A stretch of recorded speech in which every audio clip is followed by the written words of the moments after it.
దేవుడు మనకి ఏదన్నా మేలు చేస్తే ఆ మేలుకి థ్యాంక్స్ గివింగ్ తెలియజేయడం ఎలా తెలుసా? దానికి కృతజ్ఞత బలి ఇవ్వడం. క్రొత్త నిబంధనలో కృతజ్ఞత బలి ఏంటో తెలుసా? ఇక జంతువు కాదు, మేక కాదు, కోడి కాదు, పక్షి కాదు. మరి కృతజ్ఞత బలి ఏంటి అంటే నీ శరీరము, నీ మనస్సే కృతజ్ఞత అర్పణ. ఇప్పుడు నువ్వర్పణ, కానీ మనకేం అర్థం ఏం చెప్పండి?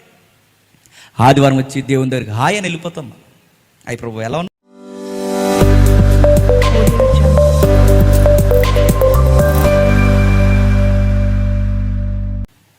విచిత్రం ఏంటో చెప్పనా?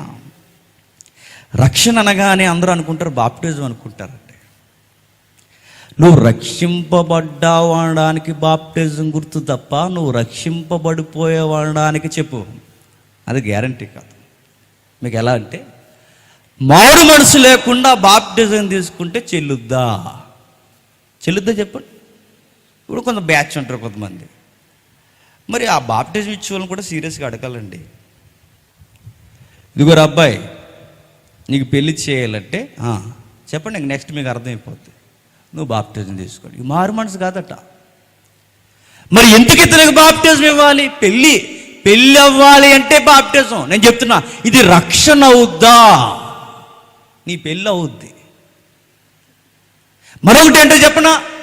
కొంతమంది సభ్యత్వం కొరకు బాప్టిజం. దేనికి సభ్యత్వం? చచ్చిపోయిన తర్వాత బరియల్ గ్రౌండ్ ఉంటుంది చూసారా, అంత క్లాసిక్ వాడద్దు కానీ శవాల దొడ్డే. అందులో స్థలం దొరకాలి అంటే ఏం తీసుకోవాలట? బాప్టిజం తీసుకోవాలట. నేను చెప్తున్నాను, ఇలా తీసుకుంటే నీకు రక్షణ దొరుకుద్దా? శ్మశానం దొరుకుద్ది. ఇంకా ఎంతమంది చూడండి, చదువుల కొరకు, పెళ్ళిళ్ళ కొరకు, గృహాల కొరకు, రకరకాల విషయాల కొరకు బాప్టిజాలు తీసుకుంటే ఈ బాప్టిజం దేవుని ఎదురు చెల్లుద్దా? ఇది రక్షణ కాదు. ఆచారాన్ని పాటిస్తున్నావు. తీస్తున్న నీటిలో కానీ తీస్తున్న వాళ్ళలో కానీ రక్షణ లేదు. రక్షణ ఇచ్చేవాడు ఆయన. జేమ్స్ గారు బాప్టిజం ఇస్తే మంచిదండి, మరొక ఆయన ఇస్తే తక్కువ అండి, అలా లేదు బైబిల్లో. బాప్టిజం ఇచ్చేవాళ్ళలో లేదు, ఇచ్చే నీటిలో లేదు. మరి ఎవరిలో ఉంది? ఆయనలో ఉంది, సిలువలో ఉంది, జరిగించిన త్యాగంలో ఉంది. అన్ని చేసిన ఆయన కొరకు నేను రక్షింపబడాలి అంటే ఏం చేయాలి అంటే 2 పనులను ఖచ్చితంగా చేయాలి. ఒకటి, నీ శరీరాన్ని నువ్వు ఆయన కొరకు సజీవ యాగం చేయాలి. 2, నీ మనస్సును ఆయన కొరకు అంకితం చేయాలి. ఈ 2 పనులు ఎప్పుడైతే ఆయన కొరకు చేస్తావో అప్పుడు ఆయన రక్షణలోనికి నువ్వు వస్తావంటే. గమ్మత్తు ఏంటో చెప్పనా? మనిషి అన్నవాడు కనబడుతున్నవాడు కాదు. ఈ 2 వచనాలు డబల్ లైఫ్ చూపిస్తుంది చూడండి. 2 వ్యక్తిత్వాలు, 2 జీవితాలు చూపిస్తుంది చూడండి. మనం బయటికి కనిపిస్తున్న యాటిట్యూడ్ అంతా 20%. అసలు వ్యక్తిత్వం ఎక్కడుంటుంది చెప్పండి? లోపల ఉంటుంది. అప్పుడప్పుడు అంటారు చూసారా, ఇన్ని రోజులు నేను చాలా మంచోడు అనుకున్నా, వచ్చాడు ఇప్పుడు అసలుడు బయటికి. మీకు అర్థమవుతుందా? బయటికి కనిపిస్తుంది 20%. ఈ 2 విషయాలు బైబిల్ నొక్కుతుంది. బయట నువ్వు ఎలా ఉండాలో చెప్తుంది, లోన నువ్వు ఎలా ఉండాలో చెప్తుంది. ఈ 2 చేసిన వాడు ఆయనకు ప్రతిస్పందనగా ఇలా చేస్తే నువ్వు కృతజ్ఞత అర్పణిచ్చిన వాడివి. బైబిల్ స్లాంగ్ మీకు తెలిస్తే, బైబిల్లో దేవుడు మనకి ఏదన్నా మేలు చేస్తే ఆ మేలుకి థ్యాంక్స్ గివింగ్ తెలియజేయడం ఎలా తెలుసా? దానికి కృతజ్ఞత బలి ఇవ్వడం. క్రొత్త నిబంధనలో కృతజ్ఞత బలి ఏంటో తెలుసా? ఇక జంతువు కాదు, మేక కాదు, కోడి కాదు, పక్షి కాదు. మరి కృతజ్ఞత బలి ఏంటి అంటే నీ శరీరము, నీ మనస్సే కృతజ్ఞత అర్పణ. ఇప్పుడు నువ్వర్పణ, కానీ మనకేం అర్థం ఏం చెప్పండి?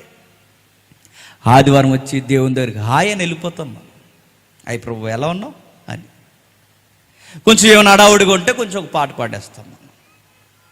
ఆ తర్వాత ఇంకా అడావుడిగా ఏమన్నా ఉంటే కొంచెం అలా ఇలా యాక్టింగ్ చేస్తాం. మళ్ళీ గేటు దాటాక చూడండి, మళ్ళీ ఆదివారం వరకు ఆయన గుర్తున్నాడు. ఆయన నేను అనుకుంటానండి అప్పుడప్పుడు మనకన్నా అన్యులే బెటర్ అనిపిస్తుంది. ఎందుకు చెప్పనా? వాళ్ళు ప్రతిరోజు రోజు వాళ్ళకు గది ఉంటుంది ఇంట్లో, దేవుడి గది.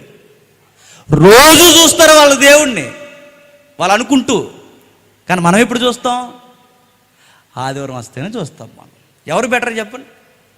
భక్తి తెలియక, సరి అయిన దేవుడు తెలియకపోయినా, ఉదయం లేచి సాయంత్రం లేచి అవగాహన లేకపోయినా దండం పెడుతున్న వాడుకున్న ఇంకిత జ్ఞానం నీకు లేదు.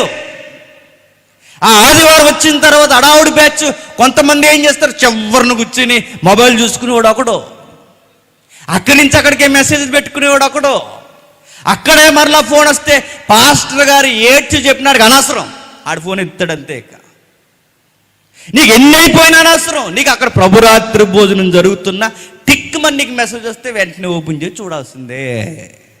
ఫేస్బుక్లో కూడా నీకు ఎన్ని లైకులు కొట్టారో నువ్వు చర్చిలో కూర్చున్నా చూడాల్సిందే. అంత అడవడు నీకు. ఇది మన భక్తి, ఇది మన వ్యక్తిత్వం కాదా చెప్పండి? సిగ్గు లేకుండా దేవుడి ఎదుట మనం చేస్తున్న యాసాలు ఎన్నో తెలుసా? ఇంత బలియాగం జరుగుతున్నా మీరేం థ్యాంక్స్ చెప్తున్నారు ఆయనకి? మీ కృతజ్ఞత ఏంటి ఆయనకి? కృతజ్ఞత అంటే తలో పరక ఇచ్చేయడమో, ఏదో కానుక ఇచ్చేయడమో, ఏదో భోజనాలు పెట్టడం అనుకోకండి. సిలువకు సరి అయిన కృతజ్ఞత నువ్వే రావాలి, స్వేచ్ఛగా రావాలి, ప్రేమతో రావాలి, ఆయన కౌగిట్లోనికి రావాలి. అది ఆయనకి థ్యాంక్స్ చెప్పడం అంటే. చెప్తున్నాడు, చూద్దాం. కాబట్టి